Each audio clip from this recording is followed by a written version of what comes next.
Ladies and gentlemen, we'll now commence the Pbi Session 1.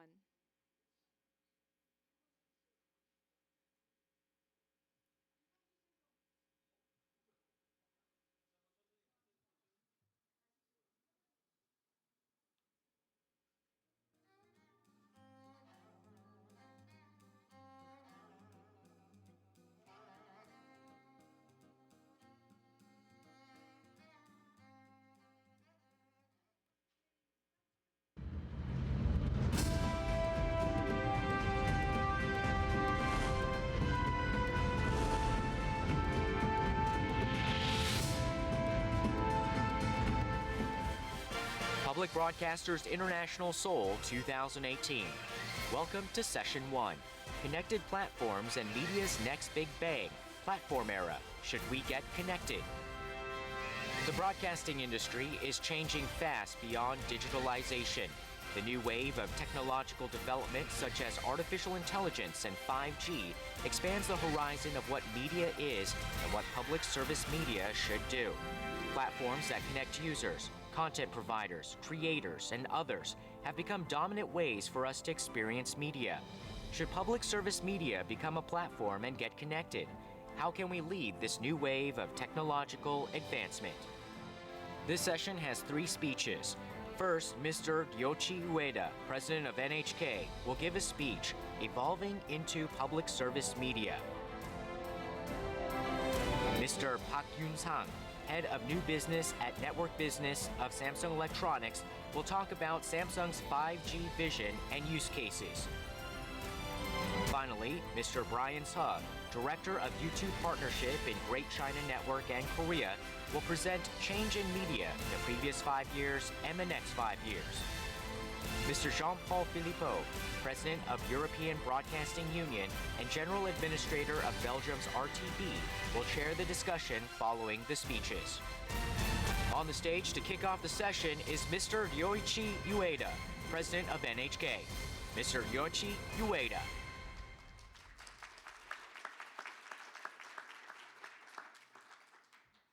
Good afternoon, everyone. In this session, I would like to introduce some of the digital projects NHK is undertaking as we evolved into public service media using connected platforms. Last year at PBI, I shared with you 6 public values that NHK is pursuing. Each and every one of them reflects NHK's unchanging and fundamental mission: provide accurate, fair, and impartial information, promote safety and security, create high-quality cultural experiences, contribute to local communities, strengthen Japan's global connections, and contribute to education and public welfare. To fulfill our vital mission, we are currently implementing a 3-year corporate plan to guide us until 2020. Our most significant policy involves our evolution from public broadcasting into public service media. This process of evolution, as we see it, requires us to become a key part of the social infrastructure that responds to our viewers' needs anytime, anywhere. And we will accomplish this by making the most effective use of the internet and new technologies while maintaining broadcasting as our core operation. Our first step is to provide simultaneous broadcasts on television and the internet. But we are also working on various measures by making use of the internet to fulfill our public mission. One example is the news and disaster app that we launched 2 years ago. Japan is prone to natural disasters, and one of the most important missions of the public broadcaster is to protect the safety of the people. But conventional broadcasting cannot possibly meet the different needs of each and every individual in times of disaster. To respond to that demand, we have developed a new app. The purpose of this app is to reduce the risk to the public in the event of disasters. It delivers the latest news and information issued by disaster authorities right to your smartphone. This color-coded data map, for instance, uses your smartphone's GPS function to show the intensity of rain in your location. It also projects the path of rain clouds over the next hour. This screen transmits disaster-related information. It uses the push notification system to let you know when weather warnings have been issued near you. This app has already been downloaded by several million people. Furthermore, this year, NHK's International Broadcasting Service, NHK World Japan Online, also launched a push notification system for smartphones. It provides disaster information and emergency news from NHK in English to foreign residents and visitors from overseas. We are planning to add other languages as well. As we evolve into public service media, this new approach to reaching out to the public and sharing emergency information will help us fulfill our mission to promote safety and security. Next, I'd like to introduce another project, NHK for School. NHK has a history of producing numerous educational programs for schools for over half a century. We are now offering our catalog of programs on the web, on demand, free of charge. Among the content offered are approximately 2,000 educational programs ranging from preschool to high school, as well as above 7,000 short video clips that are categorized according to theme.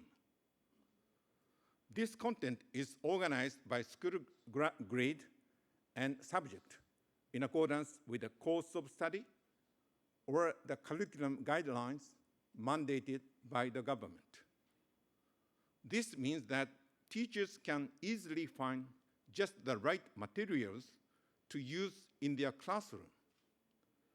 This system is currently used by approximately half of the school teachers in Japan. The course of study will be revised in 2020, and ICT education will be strengthened significantly, and the need for digital educational material is expected to rise further. In short, NHK is fulfilling its mission of contributing to education and public welfare so that every child can have equal access to educational opportunity through the internet. Next, let's look at our today's close-up short videos delivered on social media.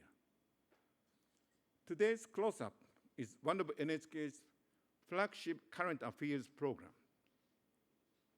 It was launched a quarter of a century ago. But as young people have shifted away from television, it's becoming increasingly difficult to deliver important information to them through that platform alone.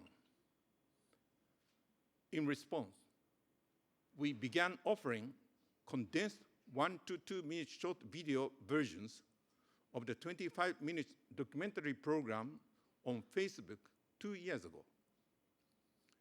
Since the production methods for television and social media are so different, launching this new platform has been a challenge for us. But some of the content has become popular, especially among people in their 30s, gaining several million views. I believe this reflects the younger generation's strong desire for high-quality journalism.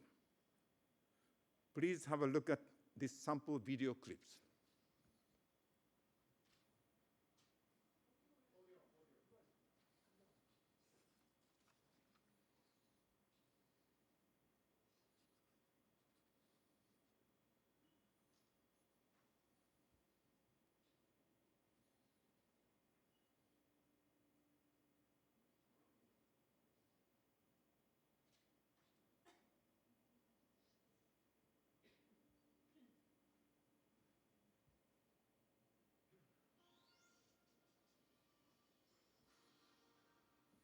Sorry, it doesn't work well.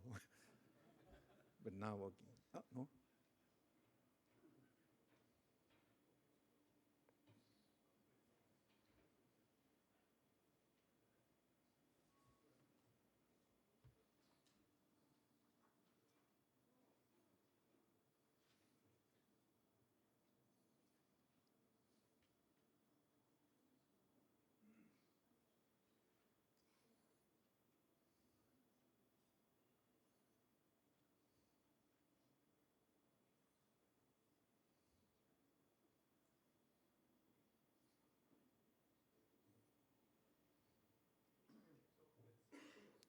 Okay, sorry, some mechanical problem. To our great pleasure, a younger audience has begun using this service to share their opinions and information with NHK. Recently, we also began engaging in open journalism, in which a program is produced through dialogue with our viewers. In this way, by utilizing social media to reach a younger audience and connecting them to broadcasting, we are also fulfilling our mission of public service media to provide accurate, fair, impartial information concerning issues our society is now facing. Lastly, I'd like to introduce on the night of August 31st, a campaign to provide support to teenagers in distress by linking television and internet. In Japan, suicide among the young is becoming a serious issue. Recently, it's been discovered that suicides among school children reached their peak on September 1st, the first day of the new term after a long summer break. It's because some of them don't want to go to school for various reasons and can't cope with the psychological pressure. So last year, NHK launched this campaign. On the night of August 31st, the last day of summer holidays, we invited teenagers to share their painful and possibly suicidal feelings. On the program, 3 teenagers took part in a live discussion with guests in the studio. Using chat letters and computer graphics, we took care so that faces and voices could not be identified. At the same time, a special website was established, and the exchange with guests was streamed live. And we asked viewers to participate on Twitter using a hashtag. Then adults who had difficulties in the past shared their experience and tweeted messages of empathy, such as, "Just being alive can be great." Teenagers confessed that their pain sometimes veered toward suicidal thoughts. But some said that they felt a bit better because they realized they were not alone. While household ratings for the TV program were only 0.2%, the number of Twitter posts reached 38,000 over the first 3 days. And 10,000 people viewed the live stream, up from 800 last year. Although the program reached only a limited audience, it responded to the strong need in the community. As you can see from this case, by linking television with live streaming and social media, NHK has created a community of empathy on the internet. And by connecting young people with adults, we prompted them to share their painful feelings with others. Looking at these cases from the perspective of today's theme, connected platforms, we can see that by connecting with the internet, we can produce new services and make even deeper connections with our audience. Depending on the theme, viewers can also create a place to connect themselves. In my understanding, the key to evolving into public service media includes building new trust with our viewers through interactive communication, instead of a one-way approach by actively using connected platforms. Our evolution into public service media has only just begun, and it will involve a long process of trial and error. We hope to continue to accumulate know-how, and together with 8K and 4K Super High Vision, which will be in full operation this December, we will offer the highest quality broadcasting and other services in time for the 2020 Tokyo Olympic and Paralympic Games. Moreover, we've established the post-2020 Reform Task Force to help us move into the future. This task force consists of NHK staff members in their 30s and 40s who engage in broadcasting. They spent 6 months discussing where NHK will be in 2025 and came up with a recommendation. They suggested that division is the key word that will symbolize our society in the year 2025, and that connecting divided generations and individuals is a core mission of public service media. Then the task force outlines 3 paths for our future evolution: to create a community where people from various backgrounds can interact, to create moving, deep experiences and changing people's behavior, to fully deliver such places and deep experiences to users anytime, anywhere, and in any format that they require. I'm always asking NHK's management to adopt the mindset of future proof. It is a management style that engaged with current issues while keeping our eyes firmly on the future. We hope to fully embrace our new role for the future and do what needs to be done. I trust that those of you gathered here today have long worked on your own evolution and have accumulated rich experiences along the way. It is our hope to move beyond this era of historical transformation by humbly learning from those who went before. And at the same time, we'd also like to share our own experience so that we can contribute to the development of public service media. Thank you all for your kind attention.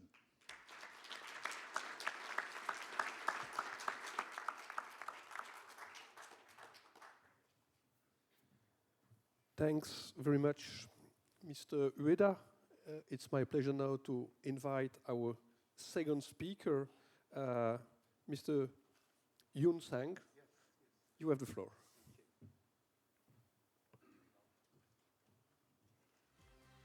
Thank you, Jean-Paul. Hi, good afternoon, ladies and gentlemen. My name is Yoon Sang Park, and I'm serving Samsung as a Senior Vice President of New Business Development. It's my great honor to be here to discuss about the 5G topics in front of all the leaders of public service, in the public broadcasting service. And actually, if I only have 10 minutes, so if you have a question, then just let me know. Or you can just simply visit Samsung. And then you can have a much longer session. All right? Today's topic of mine is 5G. When I talk about the 5G, my daughter, a few months ago, my daughter asked me, a simple question, and it is really hard question. Actually, she asked, "What is the 5G?" And Daddy, you were promoting LTE until last year, and all of a sudden you are promoting 5G. What's going on? And why do you need the 5G? That kind of question. Do you know what I said to her? I simply said that you have changed. That's why we are building another infrastructure for you. That's the 5G. When you designed 2G, it was a long time ago, 1960 and 1970. Our aim was very simple. We want to put the phone, big, huge phone, into your pocket. It was simple. So it was very successful, and you joined the beauty of this, tetherless, the mobility device while you are communicating with others. And year 2000 and 2005, all of a sudden, internet was invented and introduced to the people, and they changed their life, and they changed your life as well. So for the 3G and 4G, our aim was a little bit adjust. Our aim was to put the internet in your pocket. Was the aim. Actually, when he was in Samsung at 2002, there was a big catchword saying that, hey, let's put the internet in the people's pocket. And all of a sudden, people have changed. They don't satisfy with the pocket. This is a big thing. We always believe that putting technology in your pocket will resolve all the problem of hassling and communication issue and all these things. But all of a sudden, you want to communicate with machine. Even you want to ask your machine to communicate to others, the machine as well. Then this infrastructure have to be dramatically adjusted to accommodate the machine, people, machine to people, and all these things. This is all around about the 5G. Why do you need the 5G? Because people is changed. You are changed. I'm changed. That's the reason 5G is necessary. So, in terms of technical, architecture perspective, we have 3 pillars. One is broadband. Actually, you are consuming a lot of data and video. So you need obviously much bigger pipeline. This is one pillar, enhanced mobile broadband. And you are asking us to build the infrastructure that can able to communicate with the machine. One of the important machine that you are using is car. This car has a little bit of a special characteristic, which is this car need abrupt and extremely low latency. I mean, if you hit the brake and it doesn't work within a milliseconds or I don't know, the real time, then you're gonna have a big problem. That's the second pillar. The third pillar is, so far, the geographic territory is designed for serving you, but now with the 5G, this geographic area we call, in terms of technology perspective, we are calling this base station. Base station need to support not only you, but also all the machines surround you to serve you, actually. That's another pillar. So it looks very hard. It looks very engineering, technology-oriented slide, but it is all from you. This is dream. With this technology, this is dream that we are aiming for. People is walking around the city. We are all living in city. Most of the people. I mean, some people live in an urban place. You are just walking around the city, and you're gonna take a 5G train, and car will be serving you with the 5G technology. But the center is you always. People.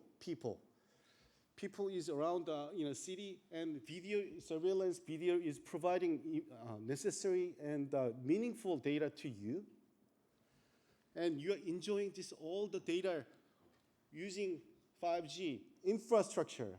So once again, this is very important. 5G will be the infrastructure to serve you in the future, mostly next 10 years. So let me give you some example. This is just simple smartphone, and believe it or not, the people from the United States spend, in general, United States spend 30 minutes with this device, and they access internet with 20 minutes in every single day. 20 minutes with non-cellular device, meaning once again they spend 50 minutes with to access the internet. That's a lot because considering my mother never accessed the internet through her life, and actually if you count my father, well, 1 or 2 minutes per day. This 50 minutes is a huge number. You know what? Korean people spend their 55% of data consumption for video streaming. We never thought about this in 1960 or 1970. And the point is, people is changing now. Well, human beings not changing, but their behavior is changing. Internet influence a lot, but obviously they are changing dramatically now. And we need to build a new infrastructure called 5G. Another example? Think about it. Right now, you are asking, this car to be the part of your life pattern, and assuming that you are driving this black SUV, and the taxi is around you. Somehow, there is still people who, have an accident with the car, so they want to communicate with the taxi. This SUV. Want to collect meaningful data from the taxis in order to prevent any accident on the street. This is a lot of data that you are talking about. So what I'm saying is, in the 5G era, you can directly consume the data, or you can indirectly consume the data as well. And this indirect part is huge. And once again, all the surrounding of you will support you to make a real-time decision. That's a very important the keyword here. Samsung has been a important player for this cellular market, but from 1996 we introduced CDMA network, and actually 2013 we introduced world first millimeter wave test bed to the market. I'm not bragging this technology. I'm actually, Samsung did wonderful work so far. But what I'm saying is, this is how people's behavior change. Samsung is always try to accommodate, the evolution of people's behavior. And we are all ready to support the 5G technology to the market. We are, as you know, that we are developing chipset, device, and networks all in-house, so that 5G can be exported a little bit faster. So that in other words, there are so many technology innovation is invented for you. Artificial intelligence, cloud system, all these things are migrate to different direction to help you, and we are preparing for accommodating those brand new technology for you. And Samsung already launched a 5G service to the Verizon market, which is located in the United States. They are the first operator in the United States. And actually, they are replacing fiber to 5G. So once again, this 5G theme is, let's put 5G into your pocket, so that replacing fiber. Instead of fiber, we are putting 5G. I like this slide best, but there is a 5G technology, and all the necessary technology. Joyent is artificial cloud company. Harman is a cloud platform. big data, and all these things are surround this 5G technology. And 5G will be the infrastructure of this entire brand new technology. But if you just delete the 5G and put people there, this is this entire ecosystem, and this is society's heading. People is centered. There is always people, and this entire technology will be developed and developed for enhancing their lifestyle, and they will try to give more resting time to all people. That's the intention of this, invention of the technology. And finally, if you delete people and put Samsung, that's the Samsung's objective. We want to put all the necessary device and technology for people, human being. Thank you so much, sir.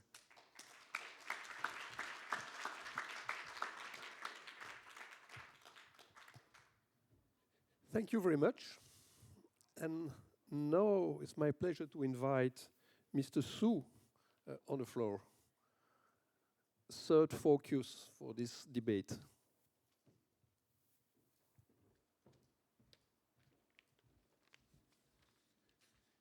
Good afternoon. I wasn't expecting my porter a while ago like this, so it was my intention. But that was a really good ice-breaking. I was thinking how to open up this presentation, but that was a really kind of exciting porter, I think. So my name is Brian. I'm heading up YouTube partnership for Korea and Greater China.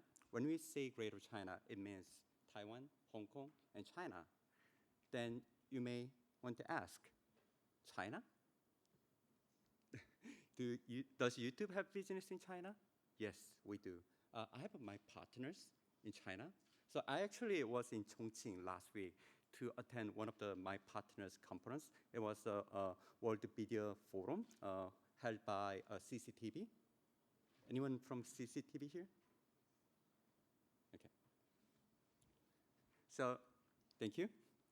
And so for me, it was like a kind of conference month. So I've been attending a lot of conferences this month. So, I actually majored in media critics. So after graduation, I started my career as a journalist. And then I joined those companies like Samsung, Microsoft, and Google. I've been at Google for 11 years. Hearing those companies' name, you may think, oh, this guy is IT specialist. No, I'm not, actually. I majored in anthropology in my BA, and I got the media critics in MA. Over the last almost 20 years, I've been working at those companies with you.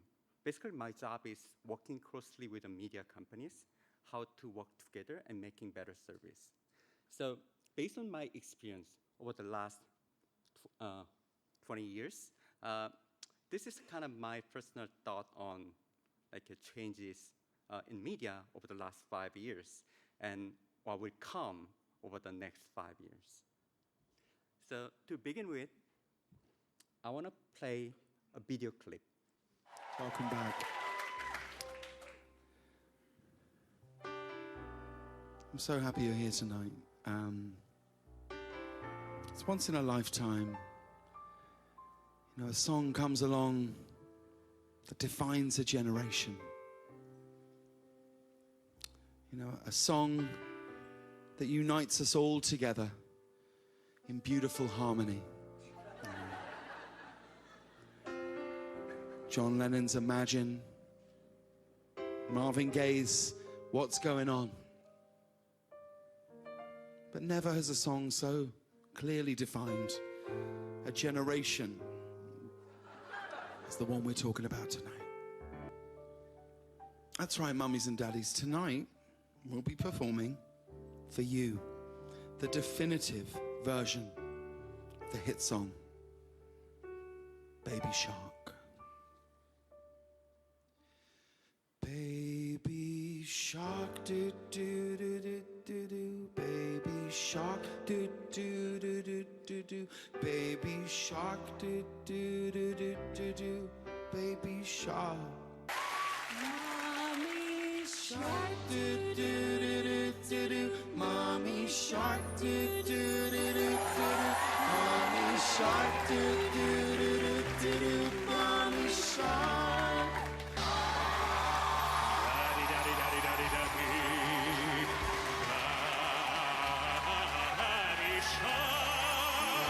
Okay. Baby Shark. This is a nursery rhyme created by app developer in Korea. So they started their business as an app developer. Then they kind of noticed the huge business opportunity on YouTube. Then they started creating their own original content. It has little less than 2 billion consolidated views on YouTube, and was even ranked at BBC Top 40 music chart recently.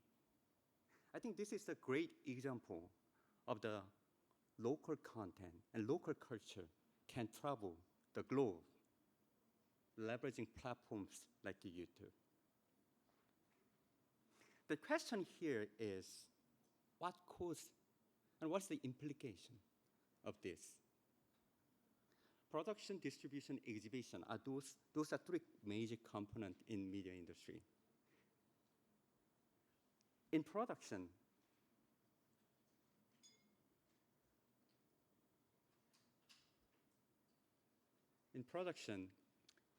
as Mr. Bach said, with the technology evolution, now everyone can create the good content.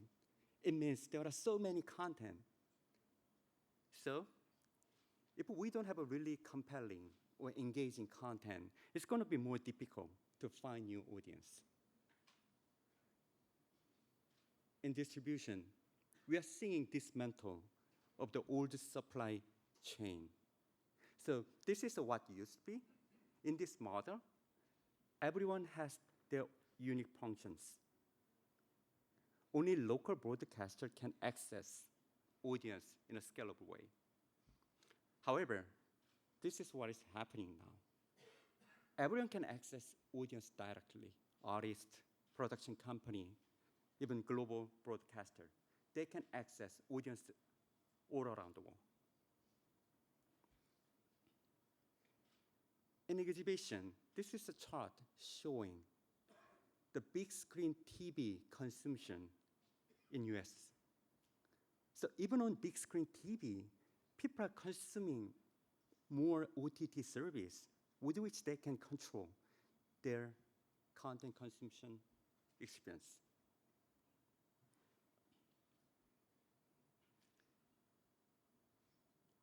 Then what is the implication to all of you sitting today? Is this risk or is this opportunity? Luckily, I think, for all of you today, I think this is a really great opportunity. As Mr. Ueda presented, one of your, many of your mission is really well aligned with this opportunity, I think. You can promote your culture very easily to global audience, leveraging platforms like this. Also, you can connect your people living outside of your country very easily. And so, from that perspective, I think this is a really good opportunity.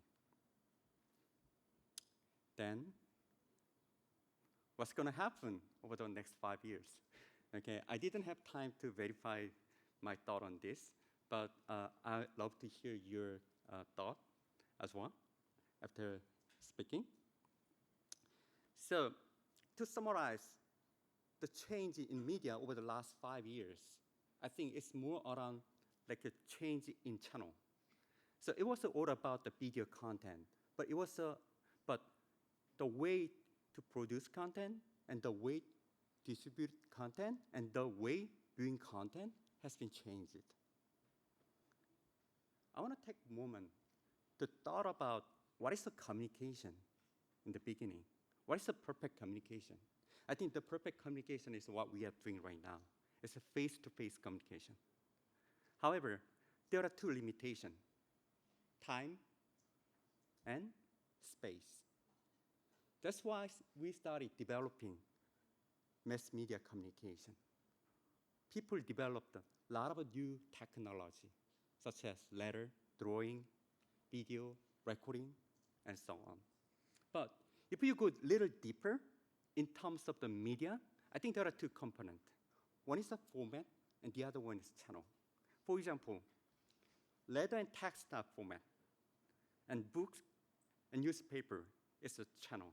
How to deliver this letter and text format. From that perspective, I think video is the second best communication.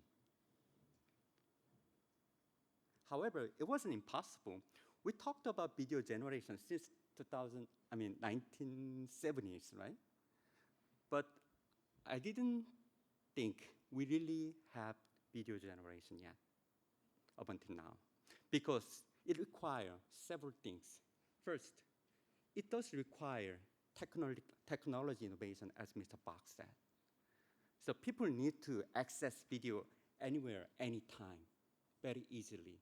Otherwise, it's very hard to consume the video content. Secondly, we need a usage. Even though we have a lot of video content, if people are not watching that, that's meaningless. However, we are seeing rise of the Generation Z. Those are kind of first generation who started learning and consuming and doing everything with a video. With that, I clearly see there are a lot of kind of movement around this. On YouTube, there are a lot of learning content and kind of new kind of knowledge content which didn't exist. It used to be consumed in text format a lot, but now I'm seeing those kind of information used to be in text and moving over to the video. So, actually, this is a really big risk for like companies, like newspaper companies. So, many newspaper companies like the New York Times, they started thinking about how to build a presence on video wall, especially with the new generation. And what does this mean to you? I think it means a huge opportunity for all of you. I was a little bit surprised when Mr. Ueda talked about NHK for School. It's a really well-aligned idea, I think. So you are the expert in video making. There are a lot of content still in like old format. And young generation want to watch them in video format. And who can do that job better than others? I think it's all of you. So I hope this is my assessment still. It's not verified yet, but I hope this will be the future for all of us. Thank you.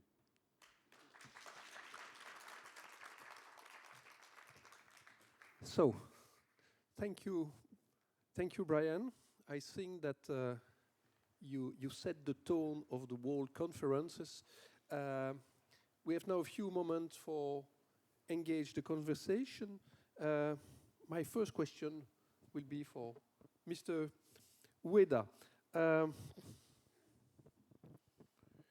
You talk about the core values of NHK and the future, about your mission and about these new technologies and app. After listening our two tech guests, do you think that this big tech company are friends or enemies? Give us opportunities, or we have to fear about them? Okay. The new platforms may be a threat to us in some context, but the basic position and purpose are different from those of public service media, like NHK. NHK is actively working with external platforms such as Facebook, Twitter, YouTube, Instagram, and Line. These new platforms are effective in guiding people to television. Even young people who do not watch television, we hope to further increase touch points through such platforms to offer more chances to reach television.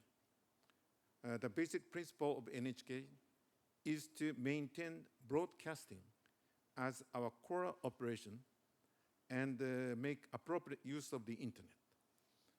We regard internet operation as complementary to broadcasting and a way to expand viewing opportunities.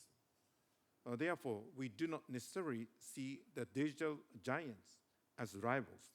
We use those digital platforms solely for the benefit of our viewers.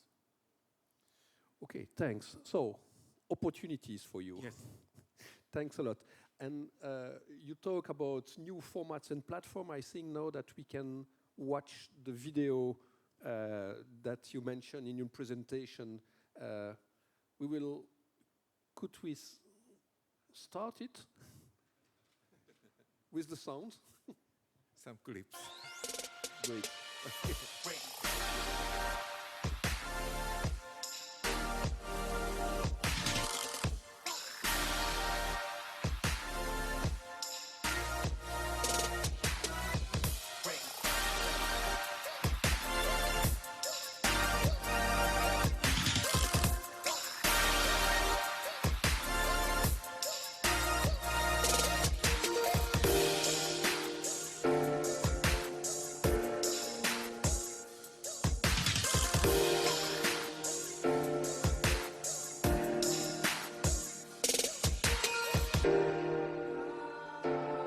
他の人がちょっと10円多く払うとかでもすっごい気使うんですけど、全部割り勘ができるので使ってます。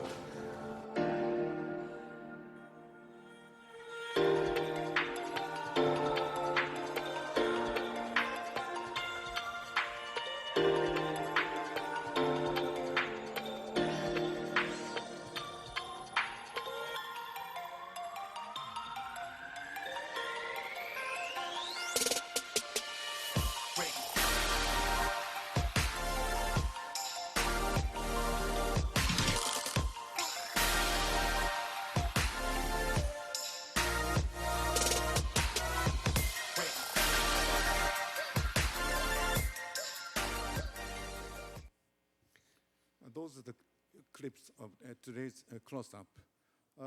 Today's close-up is a TV program.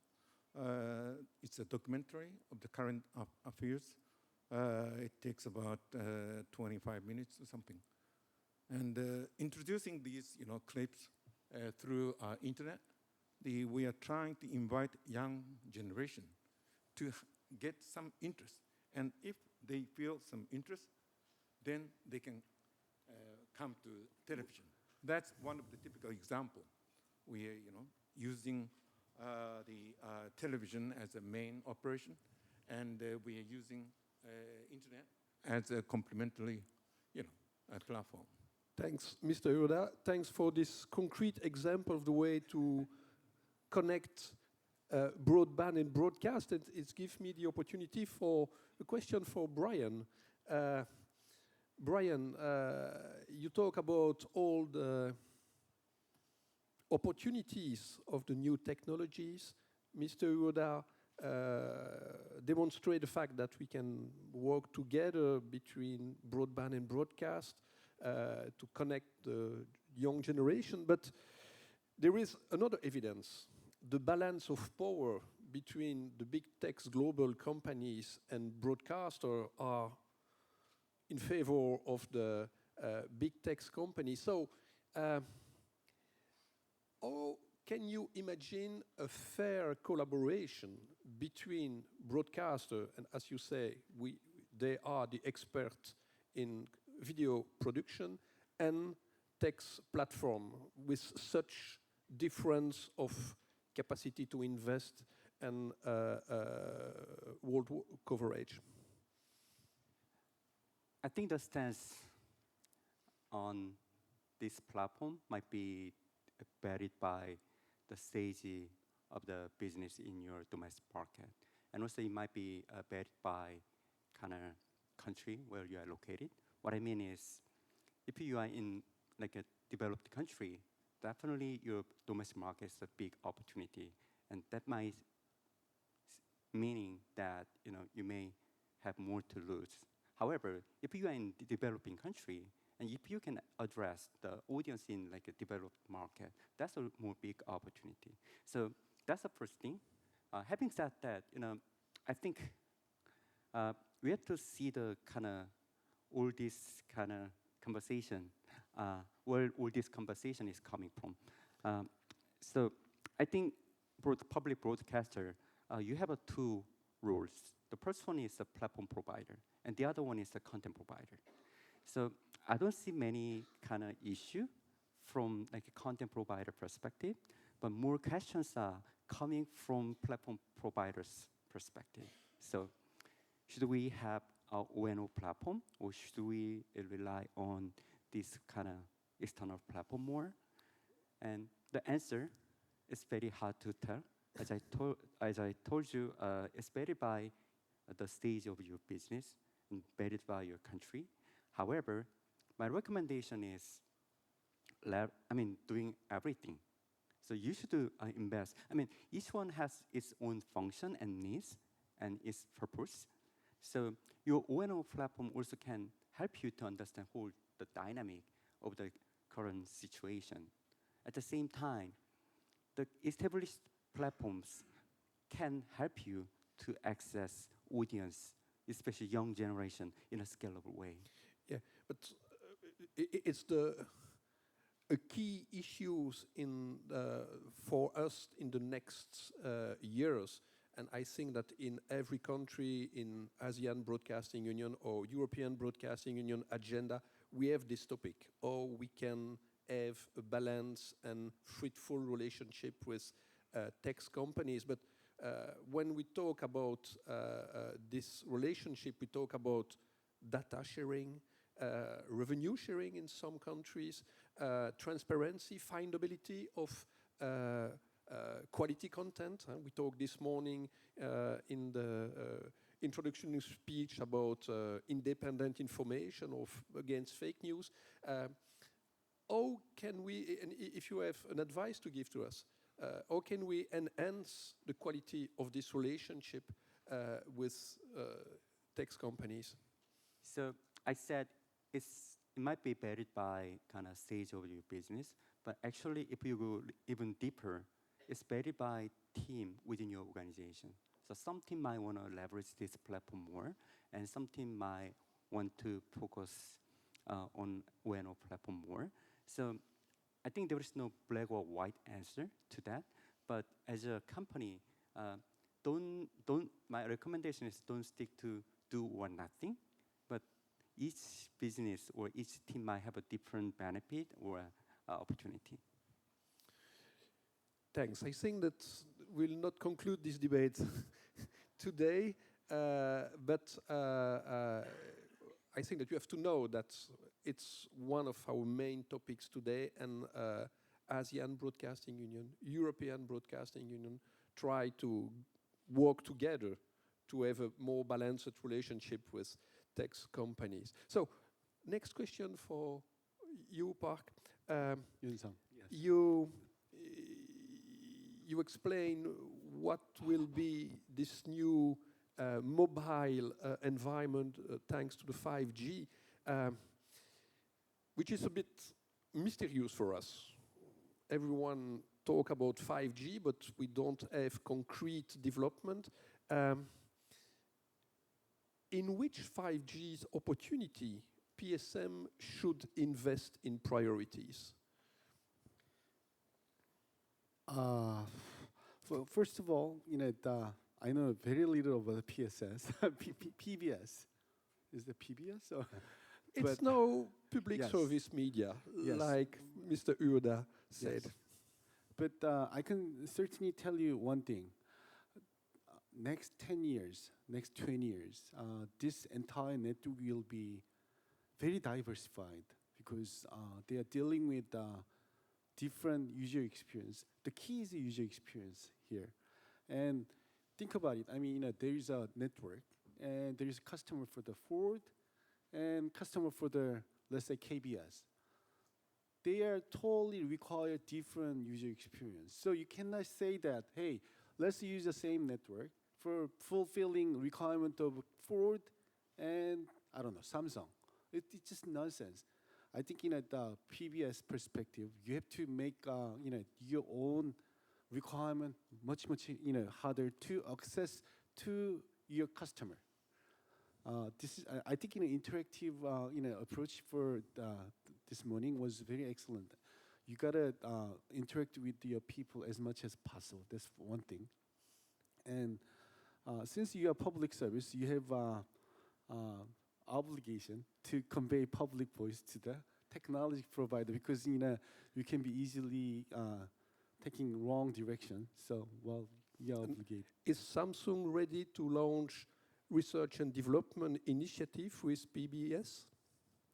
Certainly, we can talk about it. I don't know about the initiative, but yes, you want to sell something. I think that we have candidates in the rooms.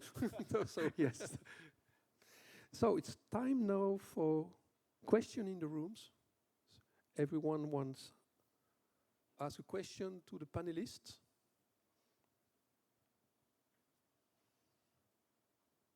Yes.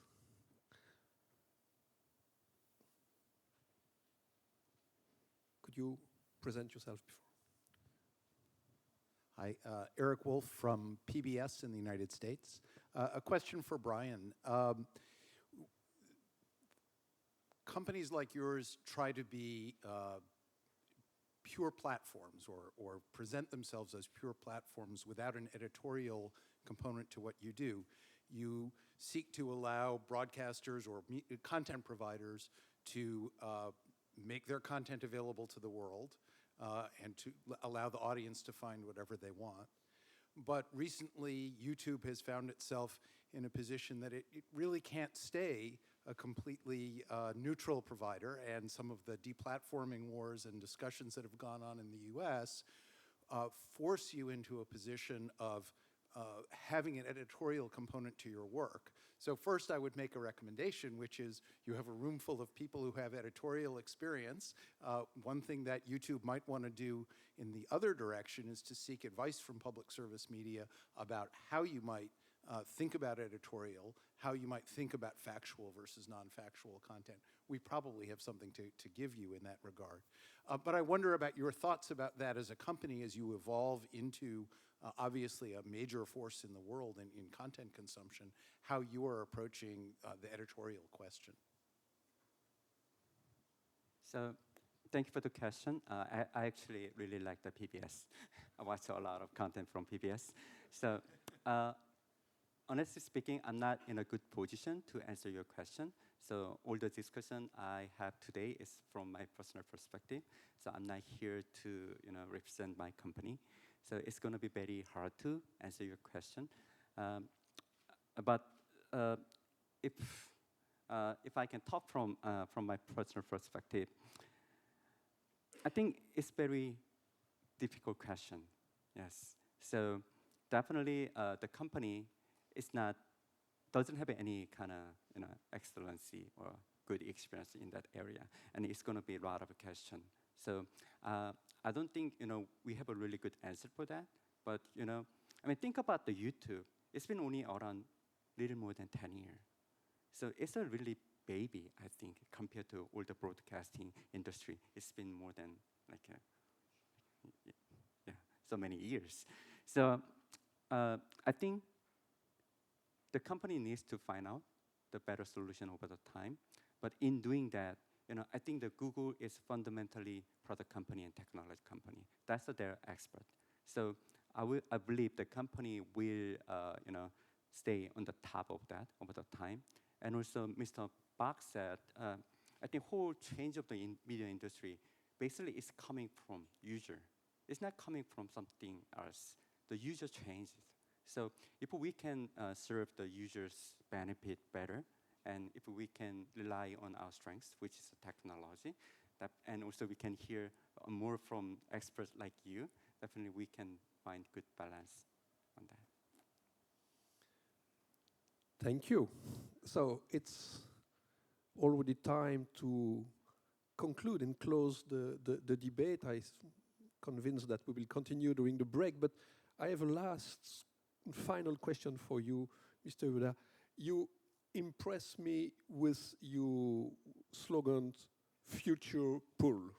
I love that, and I will quote it. What's for you the crucial factor for the next decade? What will make the difference for PSM?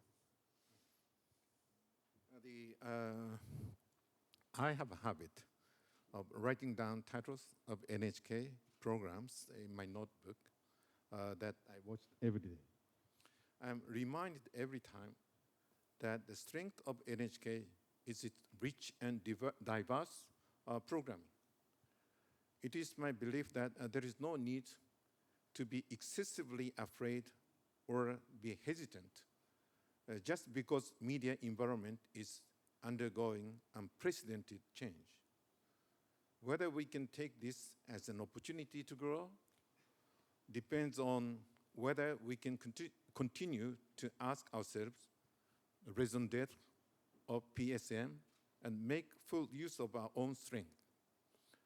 A society is experiencing a progressive polarization and division brought about by dissemination of fake news and unreliable information.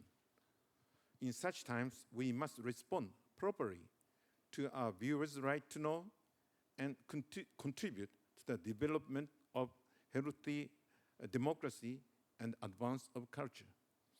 Only then, I believe, NHK will continue to stay relevant to the public and will continue to progress in coming generation.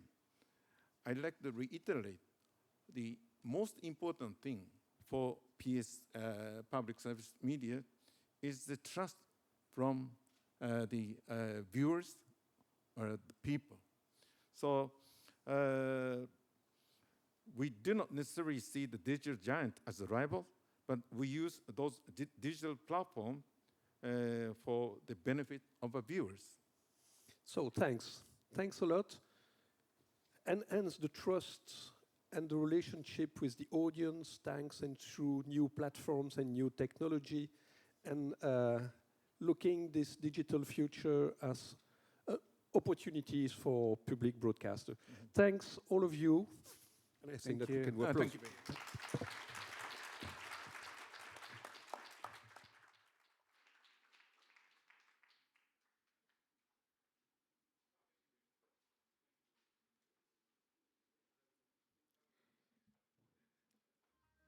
Ladies and gentlemen, we will now have a break for 20 minutes. Coffee is ready to be served at the lobby.